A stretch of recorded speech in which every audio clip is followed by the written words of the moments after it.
Добар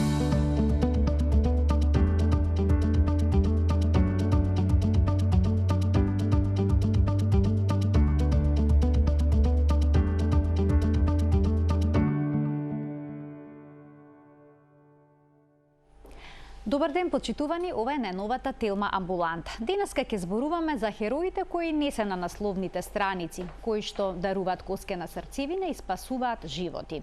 Како да станете дарител во случај да имате можност да помогнете некому? Кај кои болести трансплантацијата на матични клетки од коскена срцевина од здрав дарител е единственото решение за болниот. Гостинка во студиото ни е доктор Мери Киријас, специјалист по клиничка генетика од Институтот за имунобиологија и хумана генетика во Скопје. Добре ни дојдовте. Добре ве најдов. На самиот почеток може ли да ни објасните што е тоа коскена срцевина и какви се тие матични клетки кои што се наоѓаат во неа, што велат спасуваат животи?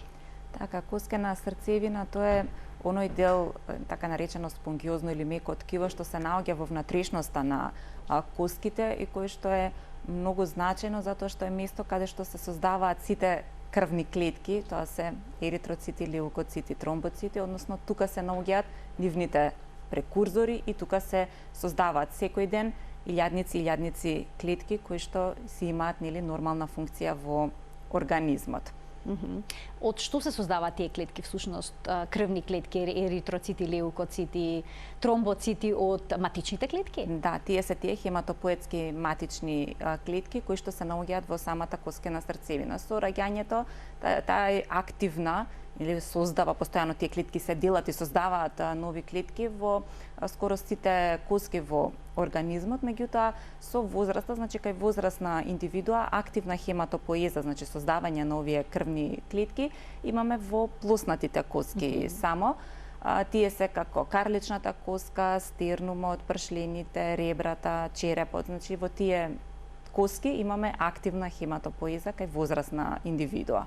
А како изгледа коскената срцевина? Наликува ли на крв? Не, тоа не. Ако имаме една коска, првин е цврстиот дел, а внатрешноста е така една мрежа од најразлични клетки кои што тука живеат, затоа го викаме спонгиозно ткиво. Така, споминавте на самиот почеток. Да, не е течен дел, тоа се клетките кои што излегуваат во крвта или крвниот систем. Кога зборуваме за матичните клетки, познато ни е дека тие се наоѓаат и во крвта во папочата врвца кај бебето кога се раѓа.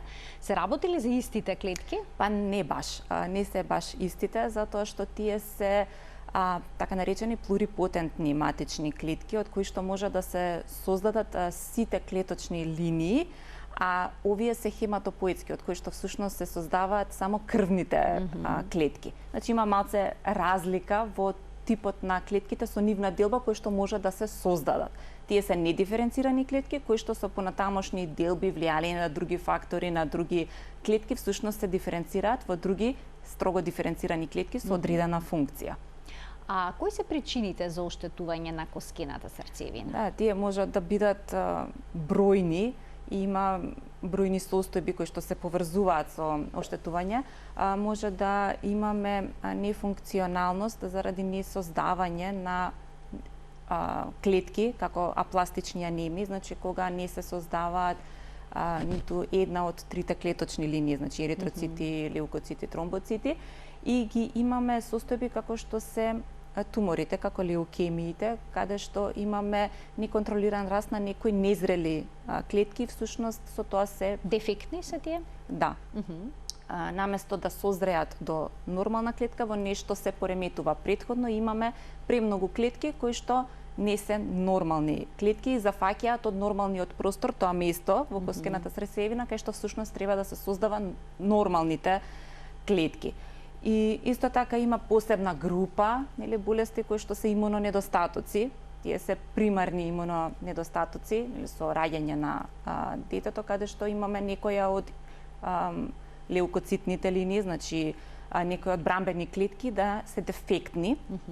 Тие се вродени конгенитални болести како тежок комбиниран имунонедостаток, каде што немаат ни Т, ни Б лимфоцити, значи воопшто нема имуноодбрана, или хронична грануломатозна болест, значи тие се имунолошки болести кои што ги зафаќаат всушност овие хематопоетски клетки. Сите крвни клетки може да бидат зафатени од Има болести овој каде проблем? што само еден тип, некогаш се зафатени повеќе типови зависно од типот на болеста. А имаме секако и секундарно оштетување како што е на пример после радиација, зрачење, кога се оштетуваат всушност овие клетки, тогаш е секундарно оштетување заради некоја друга причина. Кај повеќето од овие болести најдоброто решение за лекување е трансплантација на коскена срцевина, односно трансплантација на матични клетки. Што всушност представува тоа? Што значи? Да, кога ќе се диагностицира некоја од туморите на крвните клетки, како што се најчести леукемиите или апластични анемии, таласемии, други болести на крвните клетки, секогаш има различни подтипови на болести, се почнува со одредени терапии, меѓутоа во кај одредени состојби единствено трајно решение или излекување на тие пациенти е всушност трансплантација на матични клетки. Всушност тоа е процес со кој што ние земаме матични клетки од некоја здрава индивидуа и ги внесуваме кај пациент кој што е заболен од некоја од овие болести. Ако станува збор за леукемија, секако претходно треба да се уништат сите клетки кај пациентот, односно примателот, да, пред да му се дадат новите здрави клетки, со цел тие клетки да навлезат во неговата коскена срцевина и тука да почнат да создаваат нови крвни елементи. Ајде да позборуваме за тоа кој се може да биде дарител. Споминавте дека лицето мора да биде здраво, но дали е најдобро да биде во блиско сродство со болниот? Дали првиот избор се секогаш братот или сестрата, или пак мајката и таткото? Да, кога ќе се диагностицира некој пациент, например со некој тип на леукемија, секако тоа се прави на клиниката за хематологија, каде што се проценува во кој момент и како ќе оди терапевската постапка. Еден од начините на лекување е секако трансплантација. Прв избор кога станува збор за трансплантација на матични клетки како терапевска постапка е барање на сроден дарител во рамките на фамилијата. И во тој случај бараме меѓу браќата и сестрите, затоа што се испитуваат едни гени, тоа е еден генски систем кој што се нарекува HLA систем и кој што е всушност значен затоа што тие гени создаваат молекули што се наоѓаат на површината на сите клетки и тие се тие кои што учествуваат во прикажување на антигени, значи помагаат во разликување на својот туѓо и тие се специфични кај секоја индивидуа, односно постојат илјадници различни такви молекули, односно гени, кои што ги кодираат тие молекули и токму ради тоа всушност ние бараме меѓу браќата и сестрите, затоа што од мајка и татко секогаш насладуваме по половина, значи ние ќе бидеме пола идентични со едниот родител, пола идентични со другиот родител. Меѓутоа, браќата и сестрите можат да бидат идентични.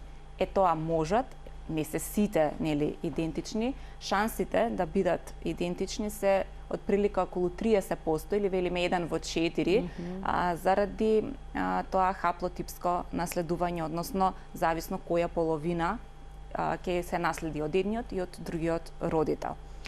Значи не е толку голем процентот помеѓу браќата и сестрите кога станува збор за соодветен дарител. А доколку има идентични близнаци, еднојајчни, колкава е шансата тука за поклопување? Тие се идентични, да, бидејќи тие се идентични во сите генетски маркери, бидејќи потекнуваат од едно јајце, еден зигот, тие се идентични во HLA системот, тоа што се испитува, што е важно кога станува збор за трансплантација. Доколку не се најде компатибилност помеѓу браќата и сестрите, што во тој случај нема решение за пациентот? Да, може од несроден донор да се земат матични клетки? Токму тука, бидејќи решението беше ограничено само на оние пациенти кои што имаат идентичен брат или сестра, всушност е и започнати истражувањата и барање начин како да им се помогне на сите останати пациенти на кои што трансплантацијата им е единствен лек, односно начин за излекување.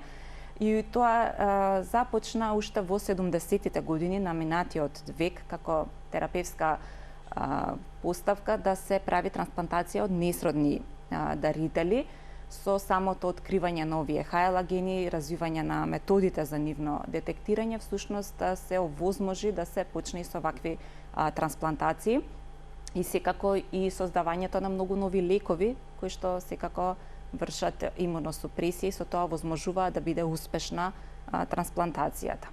И секако, значи, кога имаме опција дека нема идентичен дарител во фамилијата, тогаш второ ниво е барање на несроден идентичен дарител. Идентичен. Што тоа значи? Комплетно поклопување на HLA типизацијата? Можно е тоа со некој што некаде живе низ светот? Да, можно е тоа.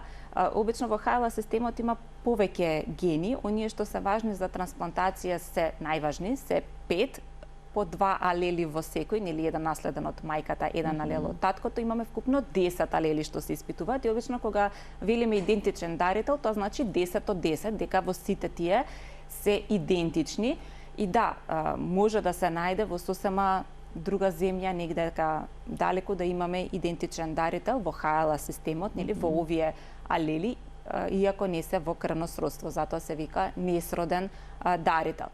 Меѓутоа, овие алели се викаат полиморфни, значи постојат многу варијации. Во некој има илјадници, во некој стотици и секоја комбинација е можна. Заради тоа се зголемуваат шансите нели за различни комбинации, меѓутоа се намалуваат шансите пак за пациентите, нели се носи ризик, шансите за наоѓање. Има одредени што се почести и кога такви ќе наидеме на такви кај пациент сме посрекни затоа што имаме поголема шанса да најдеме идентичен дарител, меѓутоа нажалост има алели што се многу ретки. Ако налетаме на таков, тогаш шансите се многу помали. Значи тие може да варираат од 1 во 1000 до 1 во милион да најдеме идентичен, зависно сепак за кој алели станува збор. Поголема ли е шансата да се најде идентична компатибилност помеѓу болниот и дарителот доколку се од иста етничка припадност? Да, значи има тоа се така наречени антрополошки студии кои што толкму се базираат на HLA алелите, на што се испитуваат и се прават споредби и да, дефинирани се и ако разгледуваме на различни континенти, имаме различни алели кои што предоминираат. Например, кога пребаруваме за наш пациент, ние наоѓаме претежно во Европа, нели Америка, каде што има бела популација, скоро никогаш не наоѓаме некој дарител да има идентичен HLA тип, например во Азија или во Африка, затоа што таму сосема други алели се присутни. А може ли да се направи трансплантација доколку постои делумна компатибилност? Да, токму ради фактот што имаме различна застапеност во регистарот и на доброволни дарители од различни етнички припадности, различни континенти, се уште останува, пред неколку години беше поголем 20-30%, сега негдека 10%, секако останува пациенти за кои што не можеме да најдеме HLA идентичен дарител и тогаш се оди со одредено отстапување, тоа се нарекува мисмеч, значи 9 од 10 да бидат, си има одредени протоколи со тие имуносупресивни лекови со цел да ги намалиме ризиците што понатаму произлегуваат од самото несовпаѓање, нели? Исто така, во последните години се прави се повеќе и така наречена хаплоидентична трансплантација.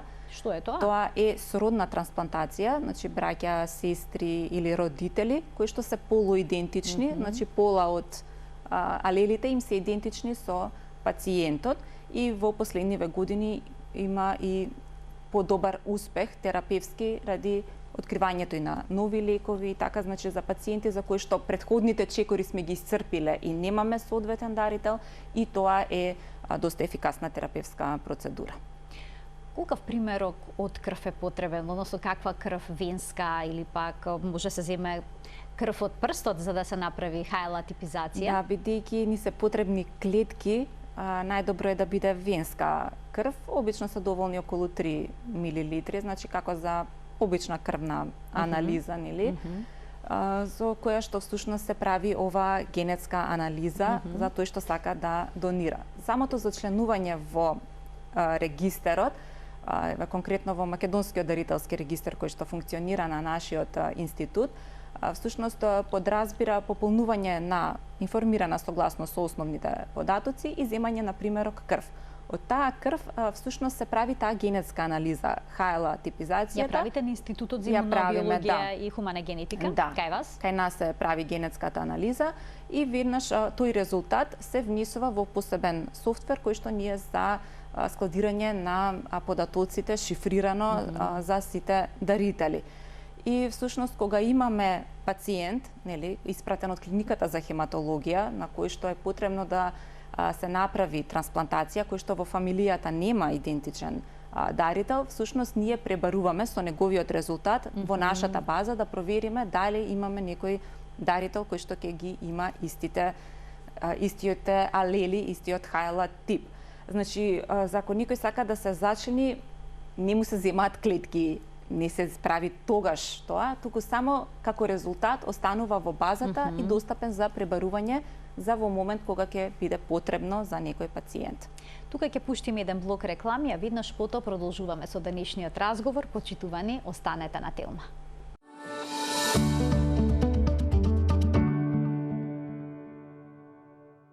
Со доктор Мери Кирија, специјалист по клиничка генетика од Институтот за имунобиологија и хумана генетика во Скопје, денеска зборуваме за трансплантацијата на матичните клетки од коскената срцевина и како да се стане дарител.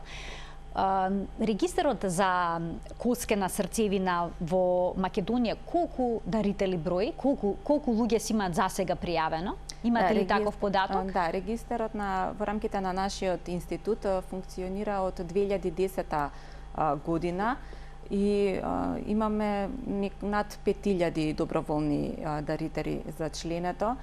Ние покрај тоа што тие што доаѓаат на нашиот институт и се информираат за активностите на регистарот, често пати знаеме и да одиме да организираме акции, дали заедно со студентски организации, сега во поново со Скопје трча последниве 4 години. Така, во неделя ќе има настан, кој што ќе се одржи во 9 часот. Да, во последниве 4 години, заедно со клиниката за хематологија, имаме како настан, односно промоција на активностите на регистарот под мотото Биди срцевина, биди херој, со кој што всушност сакаме да ја зголемиме свесноста и да ги информираме граѓаните за постоењето на ваков регистар и што тоа значи нивната помош и нивното зачленување и секако да го зголемиме бројот на дарители. Секогаш е тој недоволен, односно секогаш има пациенти за кои што не можеме да најдеме идентичен дарител и затоа постојано работиме на зголемување на бројот на доброволни дарители. Во недела во 9 часот ќе бидеме стационирани на штанд кај стартот и целната линија на Скопје трча 10 километри, па сите кои што се заинтересирани можат да ни се обратат, да им објасниме доколку имаат прашање и секако доколку сакаат да се зачленат да станат дел од Македонскиот дарителски регистар за коскена срцевина. Така споменавте, бројот на дарители никогаш не е доволен, секогаш треба повеќе и повеќе, бидејќи на таков начин шансите за наоѓање соодветен дарител за болниот се далеку поголеми. Доколку некој се пријави доброволно во овој регистар, дали би можел да им помогне само на пациентите во Македонија или пак на било кој болен во светот? Да, нашиот регистар е дел од ВМД, тоа е World Marrow Donor Association. Тоа е светската организација во кој што членуваат сите регистри всушност од светот и каде што резултатите од доброволните дарители се складирани во една база во која што и ние пребаруваме за кога имаме наш пациент. И всушност кога не можеме да најдеме во фамилијата или во нашиот регистар, пребаруваме во светскиот регистар и бараме идентичен дарител таму. Колку таму има доброволни дарители во светскиот има регистар? над 39 милиони доброволни дарители во светски рамки, да, зачленети во ВМДА. Еве има 39 доброволни дарители. Но колкава е шансата кога е некој болен да се најде соодветен дарител? Значи, како што ви кажав, тоа многу зависи од кој е типот и што е да речеме, жалното за пациентите, дека сепак остануваат некои 10% од пациентите за кои што нема идентичен дарител и кои што мора да се бараат алтернативни решенија или со мисмеч или со хаплоидентична зависност што е достапно нели за тој потрагата пациент. е неуспешна, тоа е варијантата Тие што се споменавте? варијантите, нели се обидуваат да се исцрпат сите можности со цел да им помогнеме на тие пациенти. Така, доколку еве сега се случи да бидеме компатибилен соодветен дарител за некој болен, каква е постапката понатаму? Да, кога некој се зачленува, всушност влегува во регистарот, нели во моментот кога се одлучил и со тој резултат и останува таму да фигурира до наполнување на 60 години. Ако никогаш нели не биде идентичен со некој пациент, никогаш нема да биде ни контактиран. Меѓутоа, доколку излезе дека за некој пациент, дали наш или некој во некоја друга земја, се подудара, односно се идентични во ХЛ типот, тогаш ние го контактираме на тој дарител, го информираме дека е избран како потенцијален дарител за некој пациент и во тој момент го прашуваме дали се уште смета и сака да биде дарител на матични клетки. Доколку се согласи, се зема повторно примерок крв со кој што ја повторуваме уште еднаш ХЛ типизацијата, значи се прави потврдна со цел да сме сигурни дека на вистина станува збор за идентичен дарител. Ако тоа се потврди, ако дарителот е волен, се уште нели да продолжи со постапката, се продолжува кон закажување на термин. Пред да биде закажен терминот, секако се прави физикален преглед, значи дарителот треба во моментот да биде во добра општа здравствена состојба, секако, и се испитуваат одредени инфективни маркери, тие се значени бидејќи со крвта или со матичните клетки може да се пренесат разни вируси кои што кај пациент кој што е имунокомпромитиран може да бидат фатални и тие се најзначајните всушност кои што се испитуваат претходно, сакаме дарителот да биде здрав и во моментот да нема никаква инфекција всушност. Да ги поканиме гледачите, сигурно ќе имаат прашања на оваа тема на телефонскиот број 3076-677. Почитувани од овој момент, емисијата е контактна, можете да не добиете на телефонскиот број кој што го наведов и да поставите прашање поврзано за темата на која што денеска говориме. А дали самиот процес на зимање на матични клетки од коскената срцевина е болен? Да, постојат два начини на кои што може да се земат матични клетки, или често пати слушаме трансплантација на коскена срцевина, а сега повеќе гледате употребуваме трансплантација на матични клетки. Тоа е затоа што последниве 20 години, некој ќе речам последниве години, се предпочита или повеќе се прави трансплантација на матични клетки, односно земање на матичните клетки од периферијата, значи не земаме значи од коскена срцевина, да, тоа значи од крвта, од венознак? Да. Со апарат за афереза, како што е за обично дарување на крв, всушност се става катетер нели во едната рака, оди во машината за афереза, каде што оди крвта и се издвојуваат само матичните клетки, а останатите преку другата рака се враќаат. Матичните клетки, како што кажав, ги има во коскената срцевина. За да може да ги има во периферијата, ги има многу малку. За да ги има и за да ние така ги земеме, всушност се примаат 5 дена претходно инекции, со кои што всушност правиме стимулација. Тие се стимулирачки фактори кои што нормално ги има во телото, се создаваат и всушност сакаме да направиме тие матични клетки од коскената срцевина да излезат, да отидат во периферијата за ние полесно да ги земеме. Всушност дискомфорот кој што го преживува дарителот е поминимален, бидејќи подразбира лежење нели неколку сати со цел да се заврши таа постапка на афереза. Од што зависи дали ќе се земат матичните клетки од периферната крв или пак од коскената срцевина? Да, прво, бидејќи станува збор за доброволни дарители, нели кои што се зачлениле во регистар, тие може да одберат која постапка за нив е по-благопријатна. Од друга страна има одредени дијагнози каде што хематолозите предпочитаат да биде коскена срцевина. Па затоа во последниве години во светски рамки околу 85% од сите дарувања се со периферна афереза, а само околу 15% одат со земање на матични коски од карличната коска, тогаш мора да биде со анестезија, нели, земање на матични клетки директно од коскената. Со анестезија се прави тој процес? Да. Меѓутоа, тој, како што кажав, се прави многу поретко. Околу 15% од сите трансплантации се со земање на коскена срцевина и тоа е можеби само малце поболно, може да има повеќе болка, нели, затоа што земање директно од коска, меѓутоа за некој околу 5 дена се враќа во нормална индивидуата, значи нема никакви последици самиот процес, затоа што матичните клетки се клетки, како што кажав на почетокот, што постојано се делат и се обновуваат. Ние ги земаме, меѓутоа дарител после недела-две ќе си ги обнови тие клетки и си продолжува да функционира најнормално, а всушност тие клетки кај пациентот може да значат живот. Живот, така. А доколку се предомислиме, можеме ли да се исклучиме од овој регистар? Секако, во секој момент, доколку некој се предомисли, не контактира и може да каже дека сака да веќе не сака да биде дел од регистарот, или пак во моментот кога ќе го контактираме и кога ќе го прашаме, ако во моментот не е во добра здравствена состојба или се премисел, може поминале повеќе години, секако дека има право, бидејќи ова е на доброволна база, значи алтруистичко, кога сака некој да помогне некому, да спаси некаков, да, на доместок. Така, затоа емисијата започнав со тоа дека се работи за херои кои што спасуваат животи. Точно така.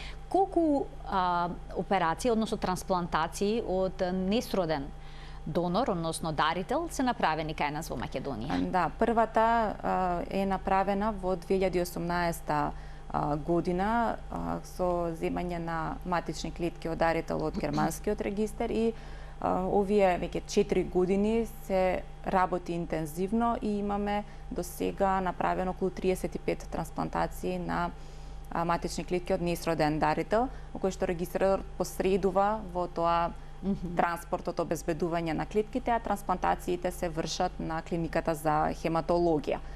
Од нашиот регистар до сега сме испратиле клетки од двајца наши дарители за пациенти во странство, еден беше во Соединетите Американски држави, еден во Бугарија и едни клетки за сродна трансплантација во Австралија.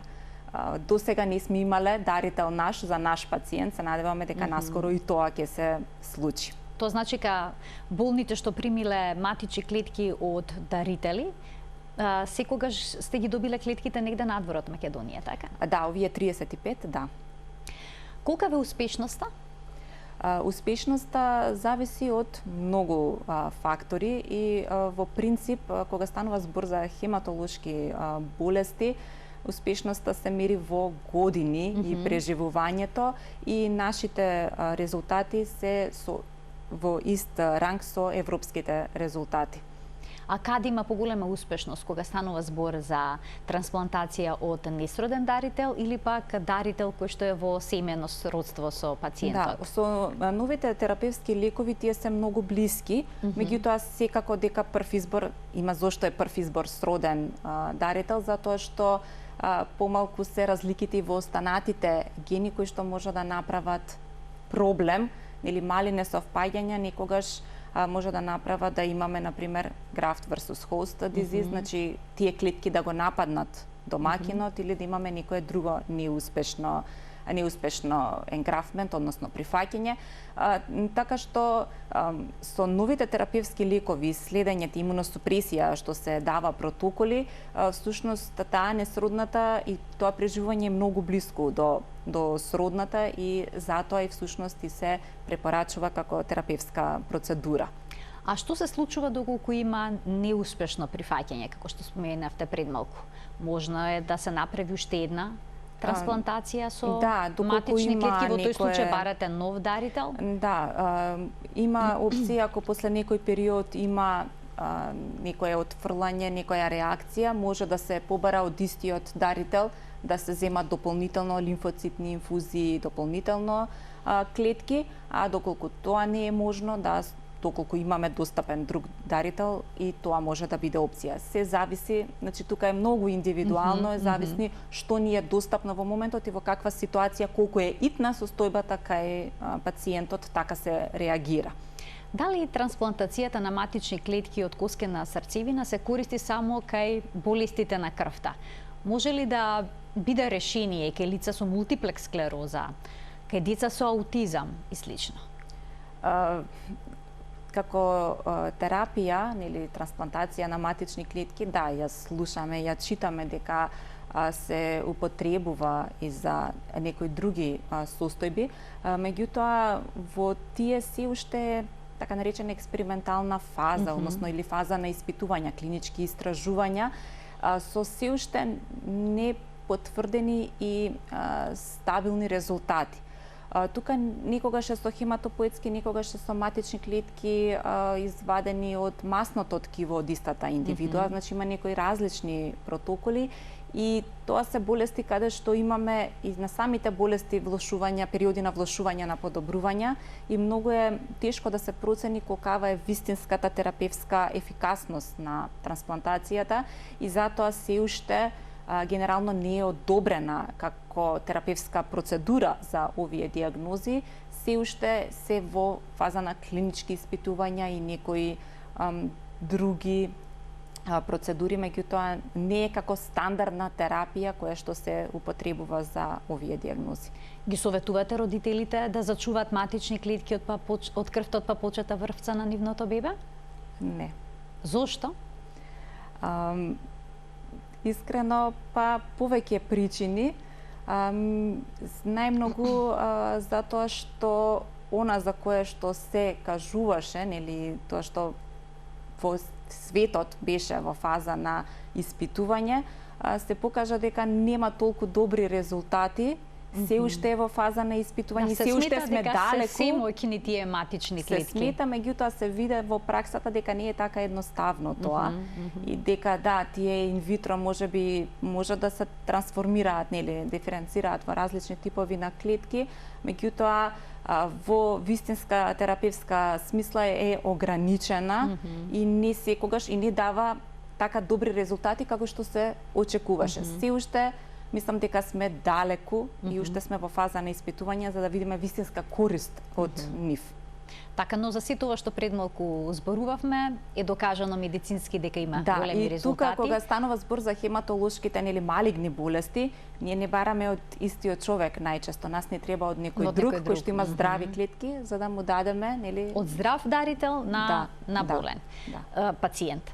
И еве сосема на крај да ги мотивираме уште еднаш нашите гледачи да ги поттикнеме да се вклучат во овој регистар, бидејќи споменавте македонскиот регистар на дарители на коскена срцевина брои околу 5000 лица, што е малку, мора да признаеме, мора да ги поттикнеме граѓаните да се вклучат во што поголем број и еве сега во недела би можеле тоа да го направат. Во Скопје на онаа трка што ќе се одржи, кај фонтаната, во градски парк, веднаш ќе се земе и примерок од крв? Да, ние ќе бидеме наместени, ќе можеме и веднаш да земеме примерок крв и да се пополни, и да се пополни и примерок од крв и тоа е се. Тоа е се. Ако имаат прашања, нешто дополнително може да објасниме. Ви благодарам на вас што ни дадовте можност да објасниме, бидејќи некои работи не се јасни или можеби недоволно познати, да промовираме нашиот регистар со цел што поголем број на граѓани да сакаат да се зашенат, може да не контактираат на институтот, доколку не може да дојдат директно, да се организираме на друг начин, се со цел да имаме што поголем број на дарители во регистарот за матични клетки. Ви благодарам за гостувањата и за сите појаснувања што ни ги дадовте. Ви благодарам и на вас за поканата. Почитувани, тука го заокружуваме денешното издание на Телма Амбуланта. Ви благодарам и денеска што со внимание не проследивте. Гледајте не секој работен ден, секако на Телма во редовниот термин на емисијата 12 часот и 50 минути. Пријатно!